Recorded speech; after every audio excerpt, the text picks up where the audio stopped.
మూలపేట పోర్టును పూర్తి చేస్తామన్నారు మంత్రి అచ్చెన్నాయుడు. అడ్డగోలుగా పూర్తి చేశామని మాట్లాడుతున్నారని విమర్శించారు.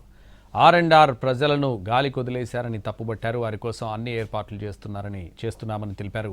మౌలిక సదుపాయాలు అన్నీ కల్పిస్తున్నామని వివరించారు.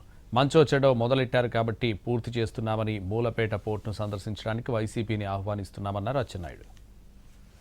ఎక్కడ R&R కాలనీకి డబ్బులు ఇచ్చేస్తున్నాం, మీరు ఎలాగైనా పడండి, మీకు డబ్బులు ఇస్తున్నాం, మీరు కట్టుకోండి అనేది ఎక్కడైనా ఉంది. నేను కలెక్టర్ గారు బాధ్యత తీసుకున్నాం, కాంట్రాక్టర్లతో మాట్లాడాం, ప్రాజెక్ట్ కాంట్రాక్టర్లతో. వాళ్ళు పేదవాళ్ళు, వాళ్ళకి కనీసం మీరు రేకులేని ఇవ్వాలంటే ఎక్కడ ఇవ్వలేదు. ఈ రాష్ట్రంలో మీరు ఎక్కడికైనా వెళ్ళండి, ఫస్ట్ టైం వాళ్ళతో మీ అందరికీ రేకులు ఇప్పించి అందాక షెడ్లు వేసుకునే బాధ్యత మేము తీసుకున్నాం.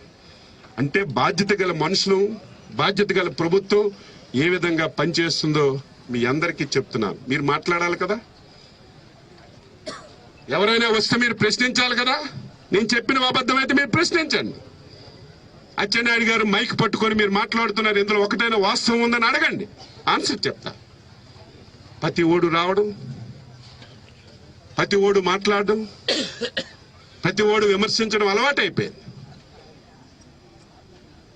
ప్రజలు చైతన్యవంతులు కాకపోతే పని చేసిన ప్రభుత్వానికి పని చేయాలని ఆలోచన కూడా ఉండదని చెప్పి ఈ సందర్భంగా తెలియజేస్తూ, ఈ బాధ్యతని నీటి సంఘాలు తీసుకోవాలి. ఇది అలంకార ప్రాయం కాదు.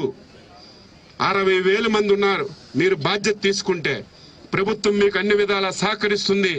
ముఖ్యమంత్రి గారి ఆశయం రేపు వర్షాకాలం తర్వాత ఈ రాష్ట్రంలో ఏ గ్రామానికి వెళ్ళినా, ఏ ప్రాంతానికి వెళ్ళినా మనం గొయ్యి పెడితే 3 మీటర్ల దూరంలో నీరు రావాలి. దీనివల్ల ఎన్ని సమస్యలు పరిష్కారం అవుతాయంటే, ఈ రోజు మీ అందరికీ తెలియాలి, అగ్రికల్చర్ బోర్లు ఉన్నాయి. 100 అడుగులు, 200 అడుగులు, 300 అడుగులు కిందకేస్తున్నాం. 300 అడుగుల నుంచి నీరు బయటికి తేవాలంటే ఎంత కరెంట్ అవుతుంది? అదే 3 అడుగుల నుంచి తెస్తే ప్రభుత్వానికి 6-7 వేల కోట్ల రూపాయలు మిగులుతుంది. మీరు అనుకోవచ్చు, భూమిలో నీరుంటే మనకేంటి లాభమని. భూమిలో 3 అడుగుల్లో నీరుంటే మీరు అగ్రికల్చర్ బోర్ వేసుకుంటే కరెంటు చాలా తక్కువ అవుతుంది. దానివల్ల 6-7 వేల కోట్లు రాష్ట్ర ప్రభుత్వానికి తగ్గుతుంది. ఇవన్నీ చాలా ఉపయోగాలు ఉన్నాయి. మీరు ఒక యజ్ఞంలాగా ఈ 100 రోజులు పనిచేయండి. ఆర్థికంగా చాలా ఇబ్బందులు ఉన్నాయి, సమస్యలు ఉన్నాయి. అయినా సరే ఇది ప్రథమ ప్రాధాన్యత కార్యక్రమం కాబట్టి దీనికి అన్ని విధాలా మేము సహకరిస్తామని ఈ సందర్భంగా తెలియజేస్తూ